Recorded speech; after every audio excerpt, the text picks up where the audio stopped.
ഒരു കുട്ടിക്ക് special education വേണമെന്ന് നമ്മൾ എങ്ങനെയാണ് തിരിച്ചറിയുന്നത്? ചിലപ്പോൾ പേരൻസിന് തന്നെ അത് ഐഡൻറ്റിഫൈ ചെയ്യാൻ പറ്റും.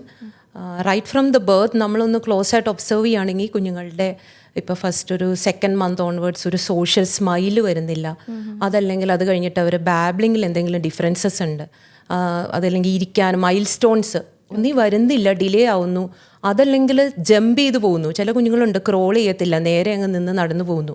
അതും നമുക്കൊരു ശ്രദ്ധിക്കേണ്ട ഒരു കാര്യമാണ്. പിന്നെ അത് കഴിഞ്ഞുള്ള എല്ലാ മൈൽ സ്റ്റോൺസും ഒരു വർത്തമാനം പറയുന്നത്, ചിലപ്പോൾ ഇതെല്ലാം കഴിഞ്ഞ് ക്രോസ് ചെയ്ത് കുഞ്ഞ് സ്കൂളിൽ ജോയിൻ ചെയ്ത് കഴിയുമ്പോൾ കുട്ടി ഓടി നടക്കുന്നു എന്നൊരു, അല്ലെങ്കിൽ ഒന്നും എഴുതുന്നില്ല, വായിക്കുന്നില്ല, ഒന്നും മിണ്ടുന്നില്ല, ബാക്കി കുട്ടികളുടെ അപ്രോപ്രിയേറ്റ് ആയിട്ട് മാച്ചിങ് ആയിട്ട് ഇവരൊന്നും ചെയ്യുന്നില്ല.